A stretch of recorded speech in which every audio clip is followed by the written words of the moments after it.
muncul kekhawatiran program ini digunakan untuk memantau opini publik secara tersirat.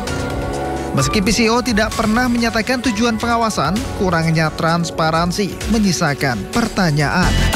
Siapa yang menentukan sebuah narasi layak diluruskan dan apa dasar pemilihannya? Koalisi Cek Fakta mendesak PCO untuk mengganti nama cekfakta.ri, menyampaikan metode secara terbuka dan menggunakan mekanisme resmi seperti hak koreksi atau hak jawab.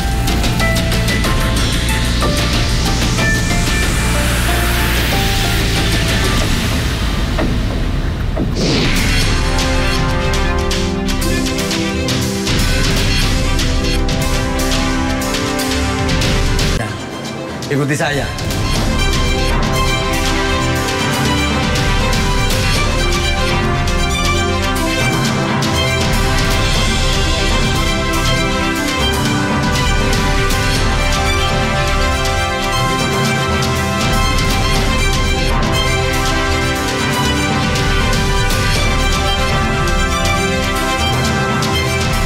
Misi.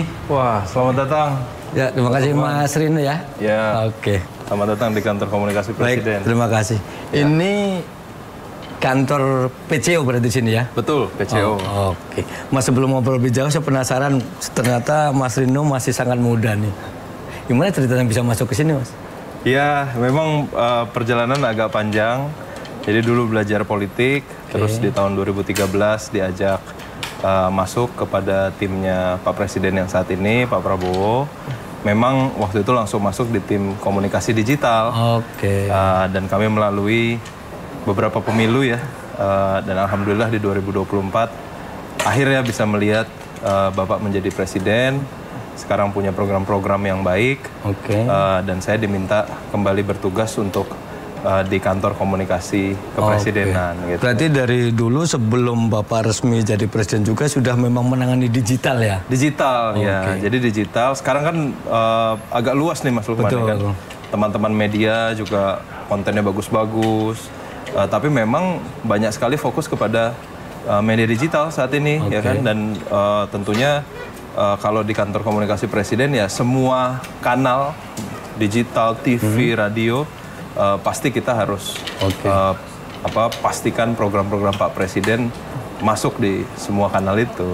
Gitu. Mas, sekarang kalau kita lihat faktanya di lapangan itu kan media digital itu seolah-olah menjadi lebih benar daripada media yang mainstream. Ya. Seperti apa Mas menghadapi yang seperti ini? Ya, ini memang satu kesempatan tapi juga ada tantangannya ya. Jadi negara kita itu kalau tidak salah bulan lalu dinobatkan sebagai negara paling aktif di internet, di internet, mobile internet users. Nah, tentunya dengan kecepatan informasi yang ada saat ini, pemerintah itu harus secara konsisten memberikan informasi-informasi paling update, paling aktual, dan juga fakta yang lengkap-lengkapnya, supaya tidak ada kebingungan di masyarakat yang nantinya akhirnya bisa mempengaruhi kepercayaan masyarakat terhadap kebijakan tersebut. Gitu. Jadi ini ada tantangannya, kesempatannya ya informasinya cepat, ya kan? Jadi ini harus digunakan juga.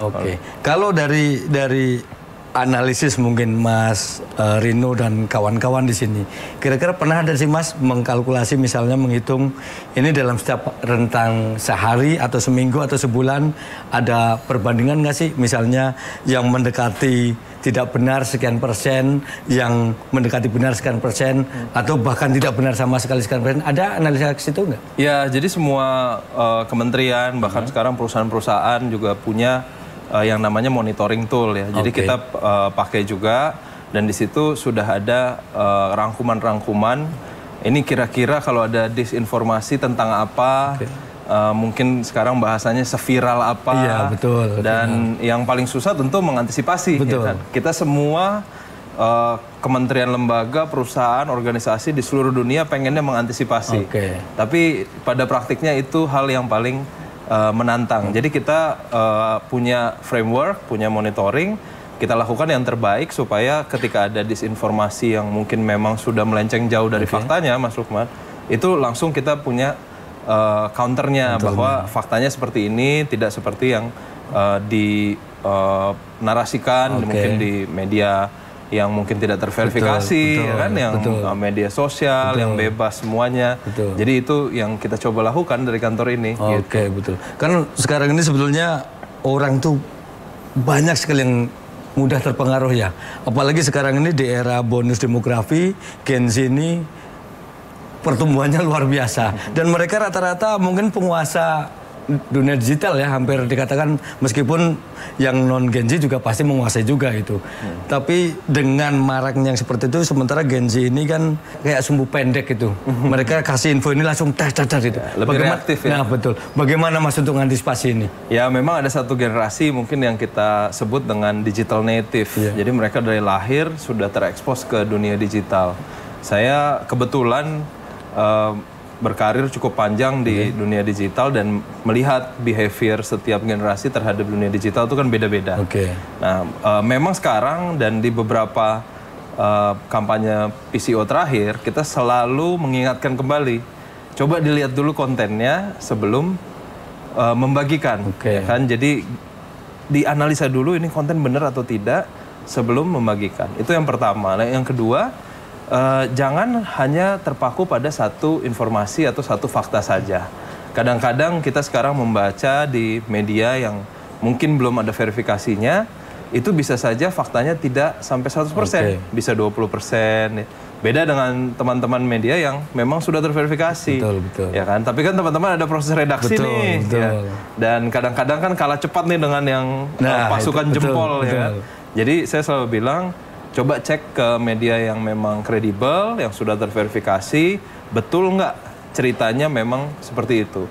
Kalau memang betul, baru tanya ke diri kita. Kita membagikan informasi ini mau ngapain, Mas? Mau dengan tujuan motivasi yang baik, membagikan informasi, atau mau manas-manasin narasi, manas-manasin lapangan digital kita. Nah, sebagai sebuah bangsa, Pak Presiden selalu berpesan, sekarang kita ini menghadapi ketidakpastian global. Jadi potensi disinformasi dan apa yang bisa disebabkan itu sangat besar. Nah, sehingga beliau menyarankan, coba kalau kita mau menggunakan media sosial, pastikan kita bijak dalam memilih apa yang kita bagikan di situ. Jadi nih teman-teman pemirsa, berarti semua itu tetap harus di check and recheck ya. Tidak asal share sana share sini ya. Ngelihat sesuatu berhenti dulu deh, ya kan? Ini kan kadang-kadang kita ngelihat nih, wah judulnya bombastis sekali, pengen bagikan. Nah, kita berhenti dulu, kita cek. Kalau memang sudah yakin, baru kita bagikan. Mas, kira-kira kalau misalnya ada sebagian dari mereka-mereka yang ternyata selama ini ya hanya manfaatin momen, terus mereka tidak peduli dengan ini benar atau tidak, yang penting asal viral. Nah, ada dampak hukumnya nggak sih bagi mereka yang asal share itu? Ya, sebenarnya kalau di negara kita dampak hukumnya itu ada ya. Jadi sudah diatur di beberapa peraturan ya, yang jangan sampai ada teman-teman yang misalnya masuk sampai ke UU ITE atau di Komdiji ada Permen Peraturan Menteri nomor 5. Nah, itu mengatur juga konten-konten di media sosial. Nah, sekarang di PCO kami juga lakukan kanal. Jadi kita buat satu kanal menyebarkan fakta di situ, fakta dari sisi pemerintah. Silakan saja ya, kritik kan sudah biasa. Tapi faktanya dari sisi pemerintah seperti apa? Itu di cekfakta.ri. Nah, jangan sampai teman-teman belum memeriksa faktanya, salah menyebarkan informasi, narasi, dan bisa-bisa menyebabkan sesuatu yang tidak kita inginkan. Itu ada kerugian, ada perpecahan, itu semua ada koridor hukumnya. Jadi masyarakat juga harus hati-hati, termasuk kita semua, ya kan? Saya juga subjek hukum, jadi kita juga berhati-hati dalam menggunakan semua media. Jangan sampai menyebabkan sesuatu yang negatif sampai akhirnya kita harus ada di dalam lingkup hukum tersebut. Mungkin Mas, saya agak penasaran kembali lagi soal monitoring tools tadi yang dimiliki, ternyata pemerintah punya nih itu. Ini tidak berarti PCO ini jadi mata-mata untuk sipil? Enggak ya? Itu surveillance, ya kan? Enggak. Jadi monitoring ini sifatnya bukan untuk memata-matai akun per akun, tapi di organisasi-organisasi pemerintah dan juga organisasi-organisasi privat, mereka ingin mengetahui apa sih tren yang sedang berlangsung saat ini. Jadi kita nggak ada data individu, ya ini semua baik kalau mau bikin sendiri, baik kalau kita mau beli dari pihak ketiga, itu pasti datanya data agregat, karena dari platform medianya juga pasti kan dijagain, ya kan nggak buka data pengguna dan lain-lain. Nah, tapi monitoring ini perlu supaya kita juga tahu masyarakat itu peduli dengan isu apa. Kalau misalnya kemarin ada isu yang naik ya, minggu ini kan banyak isu nih Mas, ya kan, naik, terus kita lihat, oh kok masyarakat tidak peduli, berarti kan mungkin ini isu belum menjadi fokus perhatian masyarakat. Tapi ketika dimonitoring, oh ternyata masyarakat membicarakan ini. Nah, pemerintah kan jadi punya acuan. Harus nggak kita memberikan klarifikasi data seperti apa yang diperlukan oleh masyarakat. Jadi kira-kira seperti itu. Jadi sekali lagi klarifikasi, karena kan sebelumnya ini mumpung ketemu saya dengan Mas Rino nih. Ada isu di luar sana bahwa ini pemerintahan sekarang ini banyak beda dari awal kan ada retreat dan sebagainya, seolah-olah pengudisian, terus sekarang katanya gitu kurang terbuka dan sebagainya. Bahkan sekarang ini ada ternyata ada monitoring tools ini. Sekali lagi berarti saya klarifikasi, sebenarnya tidak ada pembatasan ataupun mata-mata nggak ada ya? Nggak ada. Jadi semua ini dilakukan dengan batasan yang sudah diatur oleh peraturan hukum juga. Ya, penyedia-penyedia ini juga terbuka. Mereka kan perusahaannya boleh dipakai sama siapa saja. Kalau mau bikin sendiri, misalnya teman-teman ada yang jago coding ya, pengen bikin sendiri kerjasama sama platform media sosial mana juga bisa. Nah itu di platform-platform pun sudah ada peraturannya jelas. Dan di kita pun jelas ada undang-undang perlindungan data pribadi. Jadi itu juga sudah masuk dalam cakupan tersebut. Jadi tidak ada mata-mata surveillance, apalagi usaha-usaha pembungkaman. Kita terbuka terhadap kritik. Tapi jangan kritik dengan data yang salah. Nah itu yang bahaya. Karena datanya salah, narasinya sudah kemana-mana, apa yang disebut collateral damage itu sudah terjadi, itu rugi buat pemerintah, rugi untuk masyarakat, dan rugi untuk bangsa Indonesia. Jadi silakan kritik tapi yang membangun ya. Iya dong. Tentu terbuka pasti pemerintah ya. Iya. Jadi pasti kita terbuka. Yang penting datanya dicek dulu. Nih. Ternyata ini kita langsung ketemu sama PCO ya. Jadi tidak benar bahwa ada pembungkaman, ada mata-mata dan nggak boleh kritik. Pemerintah ternyata nggak anti kritik ya Pak Prabowo ya? Enggak Pak Prabowo, Pak Presiden dan seluruh jajaran tidak anti kritik. Yang penting kalau kita kritisi, kita cek lagi ini kritiknya sudah valid atau belum. Kalau sudah valid pasti kan dijawab. Justru itu pesan Kepala PCO juga, Pak Hasan Nasbi, memesankan kalau ada kritik ya mana kritiknya, datanya betul atau tidak, narasinya betul atau tidak. Kalau betul kita pasti coba jawab sebisa mungkin dari sisi pemerintah gitu. Kalau rata-rata sehari mungkin dapat bisa di monitoring tools itu bisa nemuin berapa banyak orang-orang yang bikin katakan publish hal-hal yang tidak jelas itu? Waduh, banyak sekali ya? Ya kalau sekarang gini, platform media sosial itu kan banyak sekali Mas. Betul. Jadi ada rata-ratanya satu masyarakat Indonesia itu ternyata tidak hanya aktif di satu media sosial. Dia bisa aktif di rata-rata 4-6 aplikasi. 4-6 aplikasi. Jadi ya pasti ada narasi-narasi yang mungkin tidak berdasar. Nah nggak semua juga harus kita menjadi reaktif. Yang kita lihat adalah kalau memang ada kritik yang fundamentalnya betul, akurat, nah tapi dia juga menjadi fokus perhatian masyarakat. Ada juga yang mengkritik misalnya sesuatu yang kejadiannya sudah 15-20 tahun lalu. Ya kan kita nggak bisa merubah waktu yang lampau ya. Jadi itu pasti ada filteringnya juga. Tapi di mana ada kita lihat, oh ini kritiknya bagus nih, ini valid. Coba deh kita koordinasi sama KL terkait. Sebenarnya ini kejadiannya seperti apa.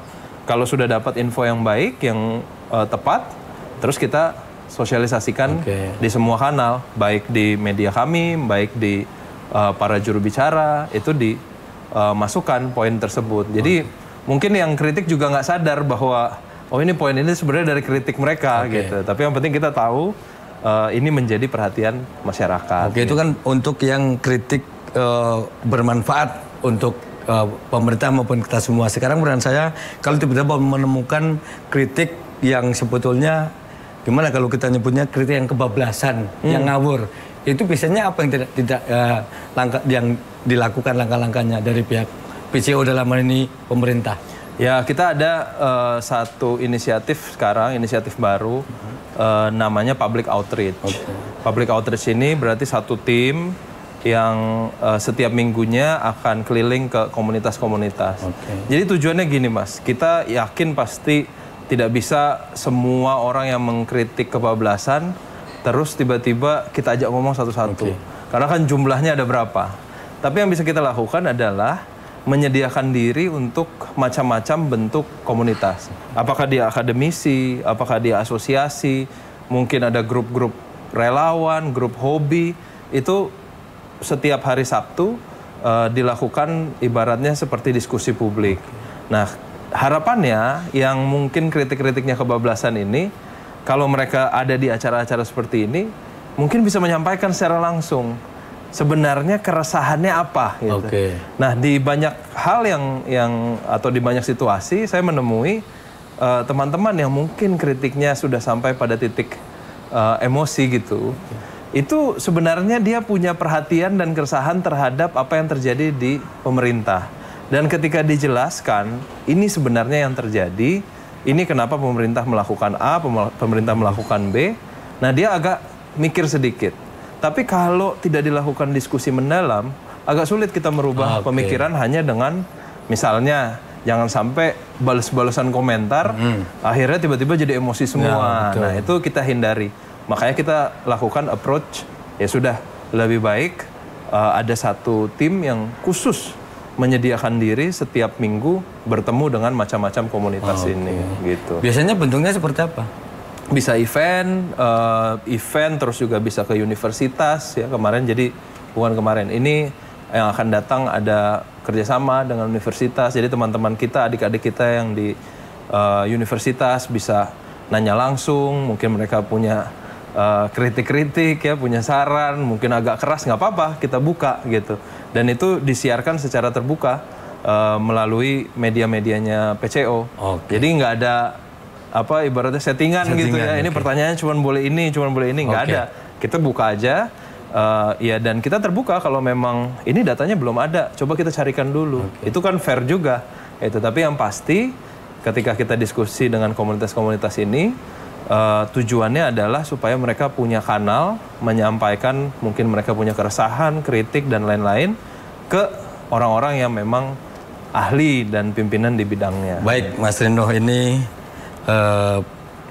terakhir di segmen ini, tadi Mas Rino mengatakan bahwa punya tools untuk ngecek ini benar atau tidak benar. Saya akan tanya Mas Rino soal isu 40 di Raja Ampat. Ini di luar sana kan bunyinya bahwa satu ini adalah hadiah untuk mantan presiden, dan yang isu lain adalah ini satu nggak dicabut dari permainan dari pemerintah yang ada. Tapi jangan dijawab dulu Mas Rino, kami akan buktikan nanti toolsnya untuk di segmen berikutnya ya Mas. Dan kemana-mana kita tetap di One on One.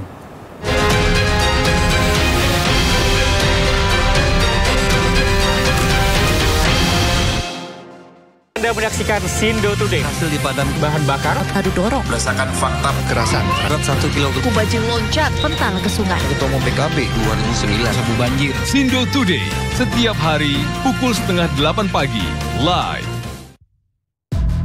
Menguak kasus hukum dan politik di Indonesia.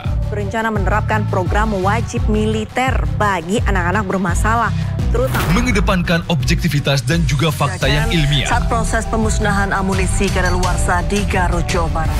Membahas setiap cerita dari banyak sudut pandang.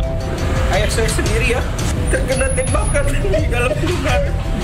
Inside Story setiap Sabtu jam 7 malam di Sindo News TV. Sumber dari berbagai sumber berita aktual. Sumber informasi, sumber inspirasi. Dari acara deklarasi bisa Saji lugas, tegas, dan berkelas. hasil gelar perkara. Semuanya lengkap di sini. Sindo News TV, Beyond Headlines. Program berita teraktual prime time Anda. Panglima TNI Jenderal Agus Subianto membatalkan keputusan mutasi Letjen Kunto Arif yang Wibowo. melibatkan Hercules hingga mantan Panglima TNI Gatot Nurmantio. Menggali banyak peristiwa dari beragam lokasi. Kedatangan Bill Gates untuk membahas kerjasama dengan Indonesia. Gaduh ijazah palsu milik Joko Widodo terus bergulir. Dapatkan informasi penting di Sindo Prime setiap Senin sampai Jumat jam 7 malam di Sindo News TV. Isu terhangat sepekan terakhir. Coba vaksin tuberkulosis. Disiplin terhadap pelajar yang mengikuti Panglima TNI Jenderal Agus Subianto membatalkan. Rangkuman berita viral. Viral layanan WorldCoin dan WorldID telah melesat hampir $700. Jenazah korban ledakan amunisi. Polisi menurunkan paksa ratusan. Temukan semua informasinya di Top Issue setiap Sabtu dan Minggu jam 6 sore di Sindo News TV.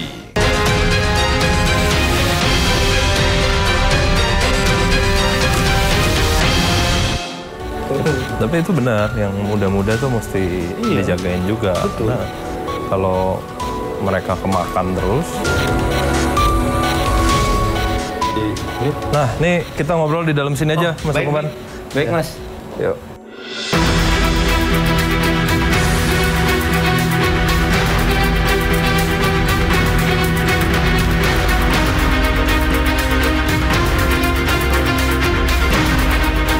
Foto dan video viral yang menggambarkan kerusakan di Raja Ampat ditegaskan bukan merupakan dokumentasi asli dari lokasi. Sejumlah pihak menyatakan gambar-gambar tersebut diduga merupakan hasil manipulasi menggunakan teknologi kecerdasan buatan atau AI. Dalam video yang beredar, tampak air laut berwarna keruh dan kawasan yang terlihat seperti dibuka untuk tambang.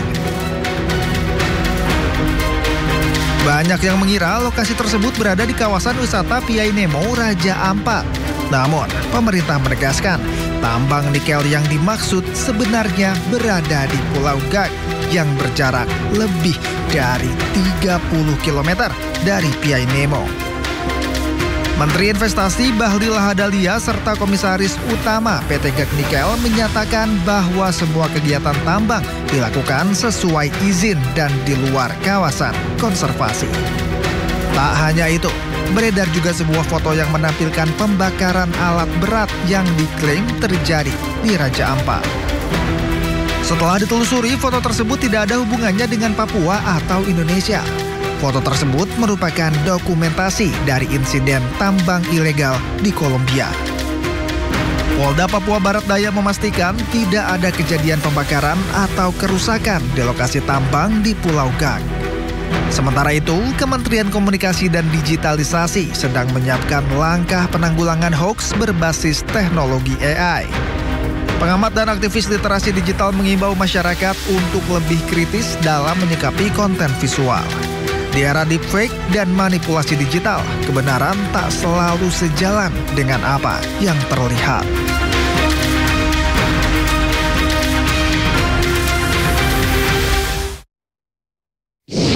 Terima kasih masih bersama kami di One on One.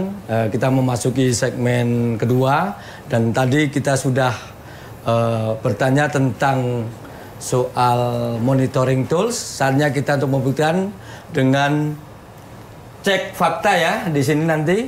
Nah, ini ada fakta. Nih Mas Rino, saya mau langsung cek bener nggak sih punya apa monitoring tools itu yang akurat. Ini ramai banget soal tambang Raja Ampat. Ini banyak banget isu di sana. Satu bahwa tambang ini kalau dilanjut itu Raja Ampat tempat destinasi wisatanya akan hilang, tenggelam. Itu bener nggak sih sebetulnya? Iya, jadi ini kawan-kawan ya, pentingnya kita melakukan cek fakta dulu. Jadi kita pertama-tama apresiasi nih bahwa masyarakat kita itu sangat aktif, aspirasinya di media sosial. Tapi kita juga penting melihat sesuatu itu secara objektif. Objektif itu berarti berdasarkan dengan fakta. Nah, kemarin sempat rame, tadi yang Mas Lukman sebutkan, perihal Raja Ampat. Betul. Dan kita bersyukur Pak Presiden ambil alih secara cepat. Beliau tugaskan 5 ya pejabat tinggi negara untuk segera melakukan keputusan. Tapi yang tidak kalah penting ditugaskan untuk ngecek dulu ke lapangan. Nah itu. Nah jadi walaupun kita punya tools, kita punya laporan, otomasi dan lain-lain, yang tidak kalah penting adalah fakta sebenar-benarnya di lapangan tuh seperti apa. Oke, ini berarti... Nah, ini kan Pak Menteri ESDM, waktu itu beliau turun langsung ke kawasan Pianemo. Dan sayangnya 2 gambar yang kita temui di media sosial, dan mungkin yang paling viral kali ya kemarin, itu ternyata terindikasi bahkan terakhir-terakhir sudah dibuktikan bahwa itu adalah editan AI. Oh, dan AI. Editan AI. Nah, kita tampilkan di sini. Ini nanti penonton kita bisa ngeliat dari apa nih? Di apa? Cekfakta.ri. Ya. Jadi kita tampilkan bahwa ini hoax dan pantauan udara langsung yang dilakukan oleh Pak Menteri SDM itu ada di gambar di sebelah kanan. Nah, ini bisa dipertanggungjawabkan karena memang Pak Menteri SDM, Pak Bahlil waktu itu langsung ke sana. Ini beda ya ternyata ya gambar kanan kiri ya. Beda. Nah nih, hati-hati nih pemirsa nih, ini ada langsung bisa cek. Nah ini berikutnya adalah kondisi lingkungannya juga nih ya. Ya, jadi udah bisa kelihatan ya di sini semuanya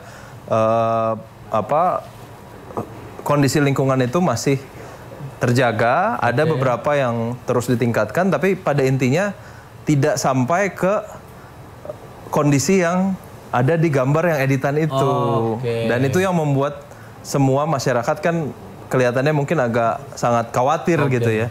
Jadi itu yang dilakukan, dan memang setelah ini dilakukan pengambilan kebijakan oleh Pak Presiden, yaitu pencabutan 4 izin usaha pertambangan. Jadi itu juga kita sampaikan bahwa sudah dilakukan yang ada dampak lingkungannya, yang tidak sesuai dengan persyaratan, tidak sesuai perizinan, semuanya dicabut oleh Pak Presiden. Nah ngomong soal pencabutan kan kita cek juga fakta di sini kan masih ada 1 tuh, kalau nggak salah nggak dicabut. Ini isu yang di luar kan katanya ini untuk ada kaitannya. Ini kebetulan dikait-kaitkan ada kapal apalah gitu katanya. Kemarin udah dibantah juga sama Pak Jokowi yang katanya JKW.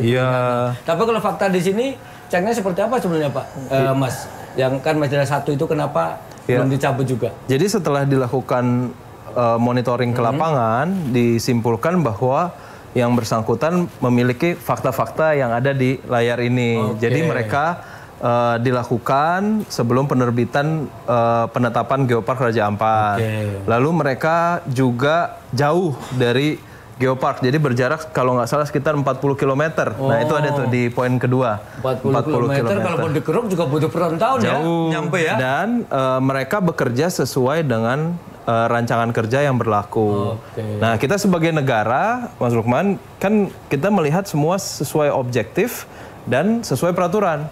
Nah kebetulan ditemukan peraturan perusahaan PT Gagnikel ini, dia taat dengan peraturan, jadi tidak ada alasan untuk mencabut IUP-nya. Berarti saya konfirmasi sekali lagi soal izin tambang sebagainya, sebelum tidak ada kepentingan apa istilahnya? Tebang pilih ataupun intervensi nggak ada ya? Nggak ada. Jadi Pak Presiden selalu berpegang pada aturan yang berlaku, tapi beliau sampaikan ya berkali-kali ya, bahwa para menterinya harus aktif, secara proaktif, mendengar aspirasi masyarakat melalui media sosial, dan habis itu kita cek di lapangannya seperti apa. Karena kami jujur aja waktu pas rame, itu kan kita bingung tuh, wah masa Raja Ampat udah kayak gini sih? Apa betul? Nah ternyata Pak Men SDM waktu hari itu langsung terbang, ya beliau temukan enggak, ternyata gambar yang kita lihat itu sayangnya adalah editan gitu. Nah inilah pentingnya semua teman-teman ya, apapun tools yang kita miliki, tetap berpegangan pada fakta di lapangan sebenarnya seperti apa. Mas kalau ngeliat tadi di cek fakta ini saya kebayang baru 1 loh soal pulau saja. Ternyata di sono itu jarak dari PT GAG sampai ke destinasi wisata aja 40 kilo.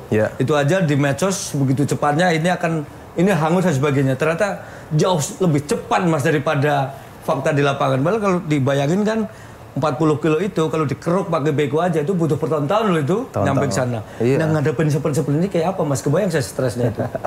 Ya inilah makanya Pak Presiden ya jadi menterinya Pak Prabowo ini nggak mudah Mas. Oke. Ya perlu sigap, perlu cepat, available kapan saja ada aspirasi masyarakat, ada kekhawatiran masyarakat, harus cepat turun ke lapangan gitu. Jadi kalau misalnya ada kekhawatirannya hari ini, kalau bisa kemarin udah turun di lapangan. Itu. Nah ini yang kami di seluruh yang terlibat di pemerintahan Pak Prabowo dan Kabinet Merah Putih selalu mengedepankan kita tarik nafas dulu. Tarik nafas, lihat faktanya, baru mengkomunikasikan ke masyarakat. Kadang-kadang kita bertindak sebagai kantor komunikasi presiden, juga ada kegatelan kan. Ini kan saya tahu faktanya nih, ayo cepat-cepat kita klarifikasi. Tapi akhirnya kita lakukan double check. Gitu. Makanya salah satu program kita ada yang namanya double check. Double check. Nah double check lagi, benar nggak sih jangan-jangan mungkin informasi yang beredar di masyarakat itu yang betul. Itu juga kita harus terbuka kan. Dan itu kita double check lagi. Dan sekarang kita lakukan diseminasi informasi, Pak Kepala kami, Pak Hasan juga melakukan konferensi pers secara mingguan. Itu dia melihat isu-isu yang beredar di masyarakat itu apa saja, jawabannya kita siapkan gitu. Jadi ya selain pemerintahnya harus sigap, cepat dan responsif, masyarakatnya juga harapan kami bisa sabar dalam menyebarkan informasi, ya kan? Sabar dan cermat gitu. Oh ini ada data seperti ini, coba kita cek lagi. Begitu ketahuan ini betul-betul fakta dari lapangan, baru kita sebarkan. Gitu. Mas, saya penasaran nih. Jadi sebenarnya alur kerjanya seperti apa? Apakah menunggu, misalnya kayak tadi ada isu yang Raja Ampat kan, terus muncul ke permukaan.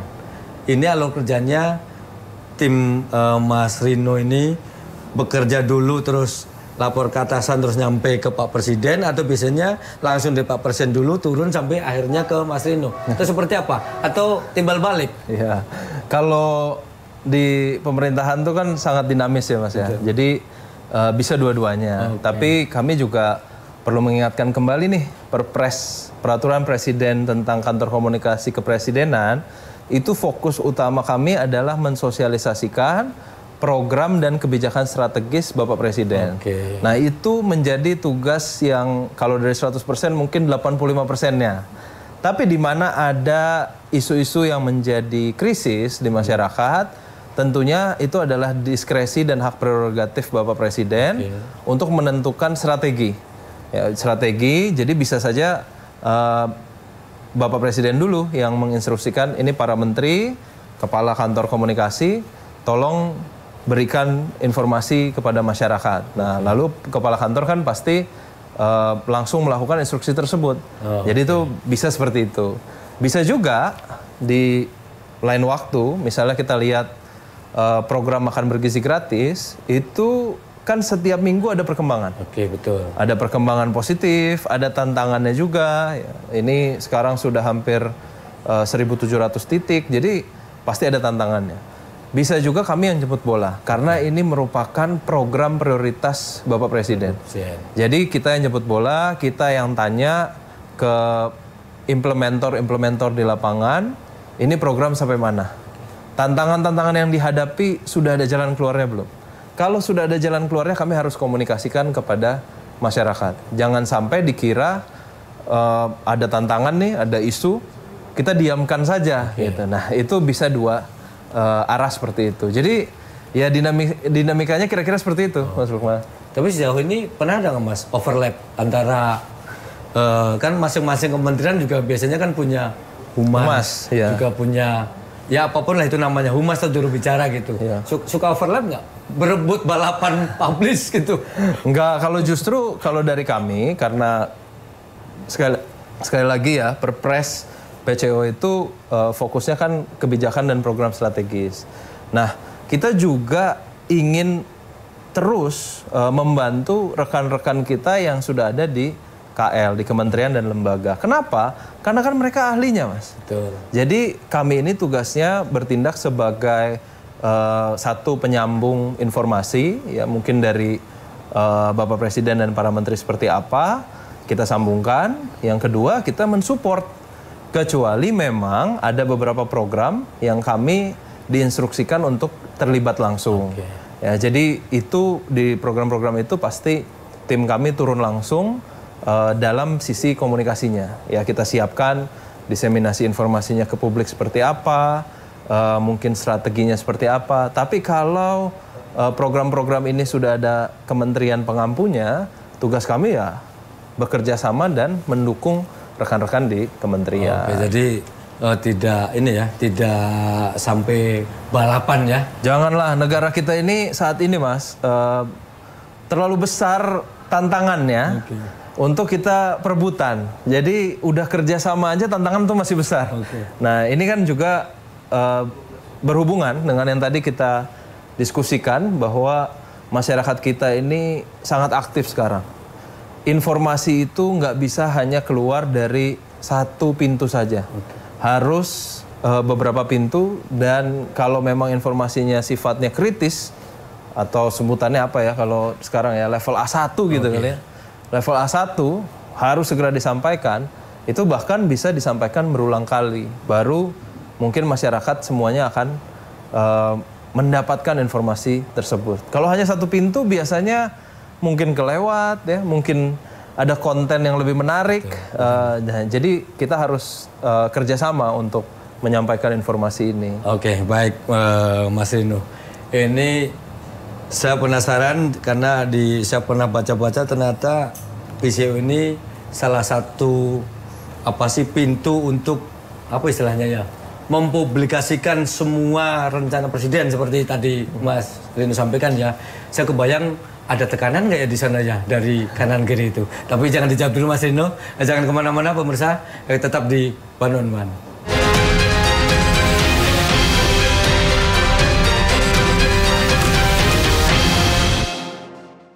Sindosia setiap hari di Sindo News TV Beyond Headline.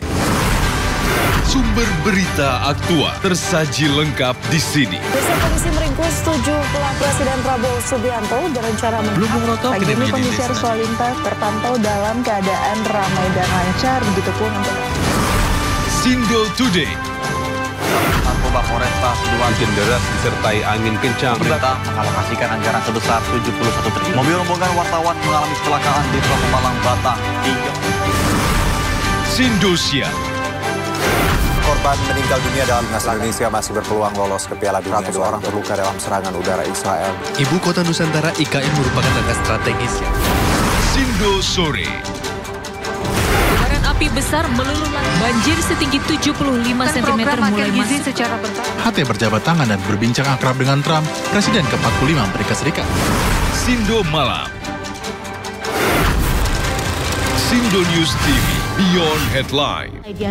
Anda menyaksikan The Prime Show. Investigasi eksklusif.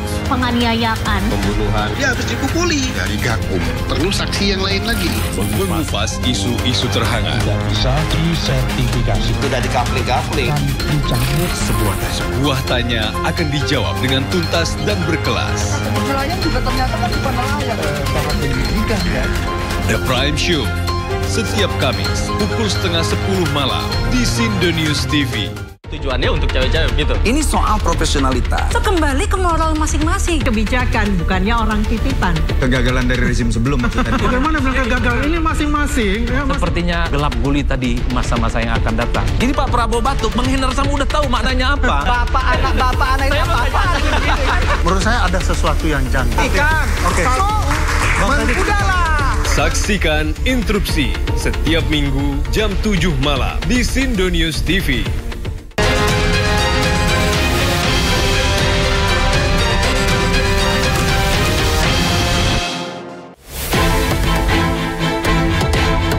Pemerintah resmi membentuk Kantor Komunikasi Kepresidenan atau PCO melalui Peraturan Presiden Nomor 82 Tahun 2024. Perpres ini ditandatangani langsung oleh Presiden Joko Widodo pada tanggal 15 Agustus 2024. Lembaga ini berfungsi sebagai koordinator komunikasi publik yang bertugas menyusun strategi komunikasi, melakukan diseminasi kebijakan, serta mengawasi narasi yang beredar di masyarakat. Struktur organisasinya terdiri dari Kepala PCO, 3 Deputi Bidang, serta juru bicara Presiden yang berkoordinasi langsung dengan Presiden. PCO juga mengambil alih sebagian fungsi komunikasi yang sebelumnya ditangani Kantor Staf Presiden atau KSP. Hal ini diatur dalam pasal 48 Perpres yang menyebutkan pengalihan tugas dan wewenang. Sejumlah akademisi dan pengamat komunikasi publik menyambut baik terobosan ini. Namun, mereka mengingatkan agar PCO tidak menjadi alat propaganda satu arah, melainkan turut membuka ruang dialog dengan publik. Ya, terima kasih masih bersama kami di One on One. Nih, Mas Rino, kita lanjutkan ya. Tadi sempat saya bertanya ketika jadi juru bicara, atau mungkin orang bilang bahasa kerennya jadi corong pemerintah lah. Jubirnya presiden, jubirnya pemerintah. Saya pernah dengar katanya juru bicara itu juga nggak hanya sekedar menyampaikan, tapi juga ada tekanan dari sana. Saya pengen konfirmasi aja, bener nggak sih? Ada tekanan juga, Mas?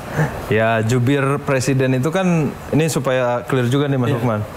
Menurut peraturan presiden, jubir presiden itu yang saat ini hanya satu, yaitu Kepala Kantor Komunikasi Presiden.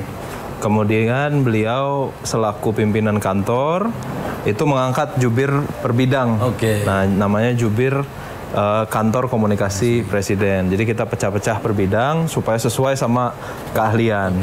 Nah, balik ke tadi ya, mungkin bukan dalam hal ini tekanan politik gitu ya, tapi ya pasti menjadi pimpinan Kantor Komunikasi Presiden itu harus tepat ya, dalam segala situasi. Nah, di situasi ini variabelnya kan banyak sekali. Ada pimpinan-pimpinan yang berpikir A, ada pimpinan-pimpinan yang berpikir B. Semua mungkin maksudnya baik, tapi ketika ada di dalam satu situasi mungkin saja beda pendapat. Nah, inilah ya, disinilah tantangan terbesar seorang pimpinan Kantor Komunikasi Presiden yang juga menurut peraturan presidennya merangkap sebagai koordinator jubir presiden gitu. Nah, makanya sekarang kalau diingat kemarin Pak Presiden instruksikan supaya Pak Hasan juga bekerja sama dengan jubir-jubir presiden yang secara otomatis sudah jubir gitu. Misalnya Pak Mensesnek gitu sebagai pimpinan tertinggi, pimpinan paling senior di lingkungan istana, itu juga ikut dalam membantu komunikasi. Jadi kita senang sekali waktu kemarin disampaikan bahwa Pak Pras akan ikut turun ibaratnya ya, membantu komunikasi bersama Pak Hasan. Jadi saya pikir ini dua corong yang dua-dua veteran, dua-dua juga punya informasi yang valid lah ya di semua isu. Dan mudah-mudahan dengan adanya presence, kehadiran dari tokoh-tokoh masyarakat, tokoh-tokoh pemerintah seperti ini, masyarakat kita akhirnya bisa mendapatkan informasi yang paling aktual gitu. Nah, ini juga bisa mengurangi yang tadi nih mudah-mudahan, ya kan? Karena infonya sudah fix. Sekarang kalau Pak Mensesnek sudah ngomong kayak kemarin mengenai beberapa isu kan Pak Mensesnek turun langsung memberikan konferensi pers. Jadi itu sudah final tuh. Tidak ada lagi perbedaan-perbedaan pemikiran dan pasti sudah merupakan instruksi Pak Presiden langsung. Ya, artinya berarti mau yang disampaikan lewat PCO under Mas Hasan Nasbi ataupun lewat Mensesnek, berarti itu pasti dua-duanya valid ya? Ya pasti, karena dua-dua nih koordinasi terus kan. Jadi mana yang perlu diamplifikasi oleh Pak Hasan, mana yang Pak Mensesnek dulu. Nah ini saya rasa sekarang kerjasama yang baik antara beliau berdua sebagai pimpinan tertinggi komunikasi gitu. Dan saya rasa menguntungkan juga untuk masyarakat gitu. Jadi nggak bingung lagi ini informasi mana sih yang paling valid gitu. kalau sudah Pak Mensesnek yang ngomong ya itu pasti valid dan pasti sesuai dengan arahan Presiden. Pak Hasan ngomong pun sudah pasti koordinasi dengan Pak Mensesnek, koordinasi dengan Pak Presiden, semua pasti sudah tahu gitu. Jadi ini mengurangi potensi-potensi tadi, ya, si ini mikir ini, akhirnya membuat ya korbannya kadang-kadang masyarakat juga Mas Lukman. Nggak mendapatkan informasi yang paling aktual dalam waktu yang cepat gitu. Kita kan pengen informasi itu cepat gitu ke masyarakat. Oke, ini dengan mengepul ada PCO, ada Mensesnek, terus ini bukan berarti semua mengkondisikan apa kinerja para kementerian maupun lembaga menjadi satu pintu, atau justru malah untuk membuat lebih terang keberhasilan kegiatan dari kementerian lembaga, Mas? Ya harapannya yang kedua ya, karena kita juga selalu menyampaikan dan ini arahan juga dari Pak Hasan bahwa teman-teman KL juga harus tetap aktif berkomunikasi. Jadi ya harapannya kalau ada isu yang memang perlu diamplifikasi, diperjelas, diklarifikasi, mungkin Pak Mensesnek atau Pak Hasan bisa turun langsung terhadap isu tersebut. Tapi isu-isu yang sifatnya memang ini memang portofolionya KL terkait, ya kita selalu kerjasama dan kita selalu sampaikan bahwa seluruh KL juga harus aktif dalam berkomunikasi ke masyarakat ya. Jadi jangan ibaratnya semua hanya dipusatkan satu terus di KL tidak ada informasi apapun. Bukan seperti itu. KL-nya aktif, kami dari lingkungan kepresidenan membantu KL, dan kalau sudah sampai di Pak Mensesnek atau Pak Hasan, itu ibaratnya sudah informasi yang paling terbaru, terupdate, paling satu ya. Jadi itu ada layeringnya, semua masyarakat dapat informasinya dari berbagai macam pintu gitu. Ya. Mas, ini dari tadi kayaknya udah berat-berat banget nih. Saya pengen yang agak rileks dikit, mau nanya nih sebagai Mas Rino ini masih muda. Nih, tapi Gen Z apa milenial kalau Mas Rino nih? Milenial ya, batas-batas ke Gen Z kemarin ya. Tapi milenial lah, milenial. Saya pengen nanya nih, banyak di sana kan pasti ketika nanti kayaknya nih saya lihat baru pertama ya masuk TV kayaknya saya, karena apa mungkin saya nggak pernah lihat Mas Rino di TV gitu. Ini mungkin nanti akan banyak penasaran, ini masih muda kayaknya, kalau dari awal sampai akhir tadi ceritanya berat-berat banget nih gitu. Dan sebelumnya background Mas Rino sebelumnya apa sih, pengusaha atau apa Mas? Iya, iya. Jadi ini, akhirnya ada pertanyaan yang agak ringan ya. Jadi, thank you Mas Lukman. Saya dulu background memang karir pertama langsung di politik ya. Tadi sempat kita sampaikan tahun 2012-an menuju 2013 diajak gabung di partai politiknya Pak Prabowo Subianto waktu itu, ikut kampanye. 2014, 2016 juga kampanye, sampai akhirnya setelah saya selesaikan studi S2 saya di Singapura tentang kebijakan publik, itu dapat ajakan untuk bergabung dan akhirnya memimpin perusahaan platform media sosial ya terbesar di dunia lah waktu itu. Dan setelah itu saya sekitar 6,5 tahun itu merintis karir di bidang profesional, juga memimpin perusahaan finansial teknologi terbesar juga di dunia, ini memimpin di Indonesia, sampai akhirnya tahun lalu ditanya mau ikut lagi nggak untuk membantu kampanyenya Pak Prabowo dan Mas Gibran, ya karena ini dulu dari awal karir sudah merupakan rumah gitu ya. Jadi saya rasa itu bukan ajakan, itu adalah instruksi. Jadi kita langsung kembali membantu lagi sebagai koordinator media digital. Kemarin di waktu itu namanya Tim Kampanye Nasional, TKN Prabowo Gibran. Akhirnya melanjutkan sampai diminta membantu Pak Hasan Nasbi sebagai deputi beliau di kantor komunikasi. Kan sempat bekerja sebagai pimpinan di salah satu platform terbesar dunia. Saya kebayang pasti gajinya gede banget lah itu. Nah, dengan sekarang jadi ini kan mau tidak mau Anda nih sekarang masuk pejabat nih di pemerintah nih. gajinya lebih gede dari itu. Ya kalau di ranah pemerintahan itu kan semua terbuka ya. Jadi bisa dilihat lah gajinya kira-kira berapa.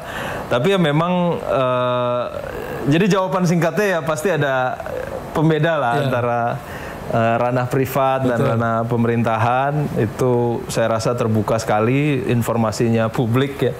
Tapi ya yang mendasari kita adalah cita-cita dan ide dari 12 tahun yang lalu itu, bahwa kami waktu itu di grup kecil sangat percaya dengan kebijakan-kebijakan yang Pak Prabowo usung. Jadi ketika beliau menang di tahun 2024, rasa-rasanya semua yang mungkin sudah pada privat, sudah pengusaha, tapi sudah membersamai perjuangan beliau sejak lama, mungkin akan lebih rela gitu untuk ayo deh sama-sama mendukung perjuangan Pak Presiden. Jadi secara singkat, ini masuk sini bukan karena mencari uangnya ya, tapi karena sudah punya plan cita-cita perjuangan yang 12 tahun yang lalu itu ya. Iya. Jadi kalau nyari uang dulu mungkin lebih banyak di sektor wirausaha, sektor privat ya. Makanya ini benar-benar lah yang namanya mungkin disebutnya pengabdian ya, tanggung jawab dari negara ya, kita lakukan juga sebaik-baiknya gitu. Oke, Mas Rino terakhir ini sebagai dari gen milenial yang tidak jauh dari Gen Z, tadi kan dibatas tipis-tipis lah. Apa pesan-pesan Mas Rino kepada Gen Z maupun gen milenial di tengah era informasi digital sekarang yang makin marak, dan ternyata di sana tidak sedikit pula yang informasi-informasi yang tentu perlu kita cermati, perlu kita koreksi, perlu kehati-hatian untuk tidak langsung diterima, apalagi disebarkan, yang akhirnya justru menambah yang tadinya hoax cuma satu karena disebarkan menjadi 2, 3 dan seterusnya. Boleh Mas sampaikan. Jadi 1000. Oh, dari 1000. Ya mungkin sedikit pesan ya untuk semua kawan-kawan yang muda, yang peduli terhadap negara kita. Ini waktu yang cukup berat ya, ketidakpastian global itu luar biasa. Teman-teman bisa lihat berita di mana-mana terjadi ketidakpastian. Nah, Pak Presiden ingin kita punya rumah yang kuat. Negara kita ini kan rumah kita nih Mas. Beliau pengen kita punya rumah yang kuat dengan pangan yang swasembada, energi yang swasembada, industri yang kuat. Untuk menciptakan ini semua mustahil tanpa kontribusi seluruh lapisan masyarakat. Mustahil. Jadi kontribusi kita bisa mulai dari satu hal. Ya, kalau kaitannya dengan era informasi digital, nasionalisme saat ini itu bisa ditunjukkan dengan bagaimana kita memilah informasi.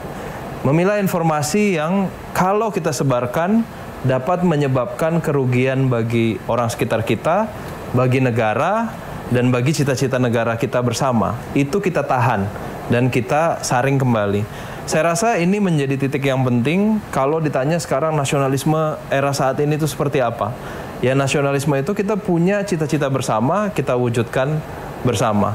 Satu, disinformasi, mungkin yang rugi bukan pemerintah, tapi yang rugi adalah kawan kita yang sedang berwirausaha, kawan-kawan kita yang sedang merintis UMKM, kawan-kawan kita yang sedang mencari ilmu pendidikan S2, S3, mau jadi profesor.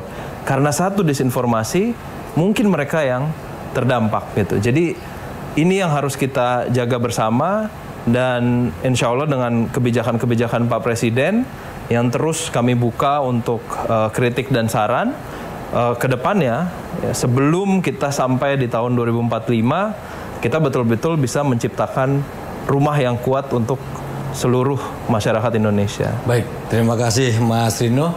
Ini kita sudah berbincang-bincang cukup panjang nih Mas Rino.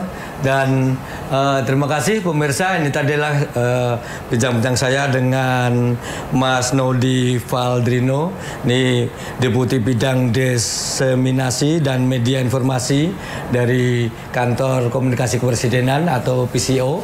Kalau kita simak tadi, mungkin kita perpendek adalah pesannya teman-teman semua di era digital ini kita harus lebih hati-hati dalam menyikapi segala informasi. Karena salah kita pencet menggunakan jempol, kita gampang menyebarkan informasi yang belum kita klarifikasi terlebih dahulu. Itu satu informasi bisa tumbuh jadi 1000. Jadi satu hoax bisa jadi 1000 hoax. Mau jadi apa bangsa kita kalau kita tidak hati-hati? Kalau bukan kita, siapa lagi yang harus peduli? Terima kasih, saya Lukman Hanafi dan ketemu lagi di One on One episode berikutnya. Selamat malam.